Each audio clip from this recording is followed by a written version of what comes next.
Die boorgat water kom nou tot hierso. En ek het dit aangesit om te help om die voortjies 'n bietjie nat te maak waar ons moet heen gaan.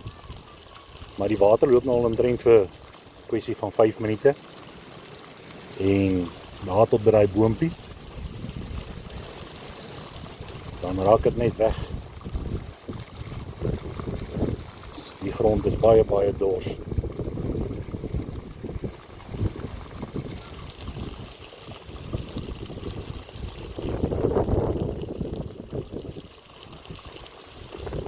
Een van hierdie pype nog hier by hierdie kraan insit en dan tot daar waar hulle nou waar hulle vir ons voorberei het of die rytjies voorberei het.